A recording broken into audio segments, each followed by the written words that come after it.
こんにちは、なんです。先日ネット形式で簿記3級の試験を受験し合格しましたので、育児しながらの勉強方法やネット形式の試験の流れなどについてお話ししていけたらと思います。それでは行ってみましょう。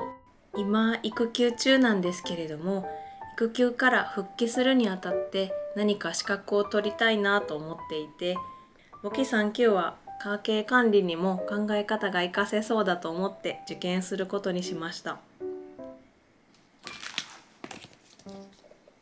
こちらが証書です。 CBT 形式というネットで受験するタイプの試験を受けました。会場に行ってパソコンで受けるタイプの試験で、本当はできたら筆記で受けたいと思っていたんですけれども、筆記試験だと年2回しか試験がなくて、次が6月になってしまってかなり先で、もう早く合格してしまいたかったので CBT 形式で受験することにしました。会場にもよると思うのですが、 CBT 形式だと予約とその日程変更もウェブでできるのがメリットだなと感じました。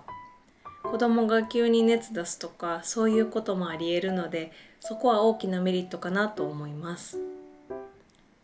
デメリットとしては、実際にパソコンを使って練習できないということだと思います。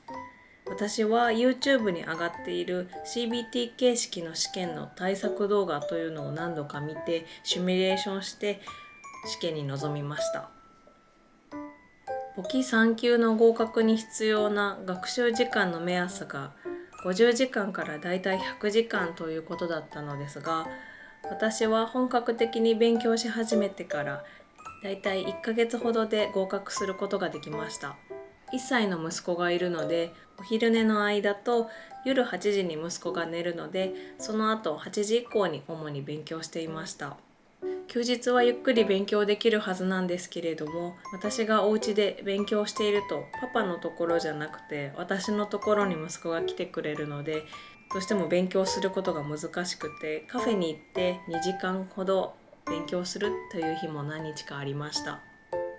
あと試験日近くになってくると不安だったので、1日だけ両親に来てもらって勉強した日もありました。教材についてですが、初めは本屋さんでこれが合うかなと思って購入した書籍で勉強していたんですけれども、その書籍との相性がちょっと悪かったみたいで、読んでいても全然わからなくて、どうしようかな、簿記3級厳しいかなと思っていたところ、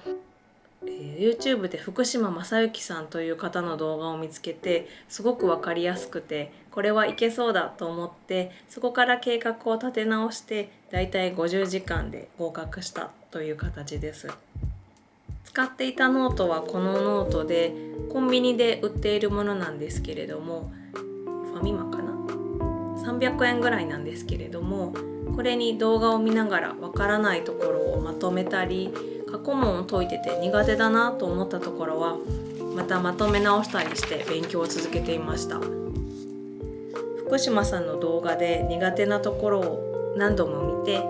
最後の2週間はネットに上がっている過去問をコンビニで印刷して繰り返し解いて、苦手なところはまた動画に戻って学習して、でまた過去問をするという流れを何度もしていました。パソコンで受験するタイプの試験が久しぶりだったので、試験日が近くなってきたらまた YouTube に上がっている CBT 形式の対策動画を見て流れを確認するということもしました。当日の流れなんですけれども、早めに家を出て試験会場近くのカフェで45分くらいノートを見返したり、過去問の間違えた問題を見直したり復習してから、だいたい20分くらい前に会場に着きました。受付でボールペンと計算用紙として A4 のコピー用紙を2枚もらって、他の受験する方と時間を待って一緒に入室、試験開始という流れでした。試験自体は第2問が見たことないタイプの問題で、本当に分からなくって頭が真っ白になってしまって、こちらが試験結果なんですけれども、第2問が5点しかなくて、本当にギリギリの合格となってしまいました。とりあえず第2問を雑に回答して第3問を回答していったという形です。見直しする時間もほぼなくてすごくドキドキしました。60分経つと試験が強制終了して画面が切り替わって合格と出て、すぐに合格発表されて驚きました。会場を出ると配点を書かれたこちらの紙を受付でもらって試験終了という形でした。はい、いかがだったでしょうか。私の簿記3級の合格の流れはこんな感じでした。簿記3級の勉強中は簿記2級にもチャレンジしようと思っていたんですけれども、またかなり学習時間が必要ということが分かったので、今は Excel の試験 MOS に向けてまた学習を進めているところです。合格したらまたそちらの動画も上げようと思っているので見ていただけたら嬉しいです。ありがとうございました。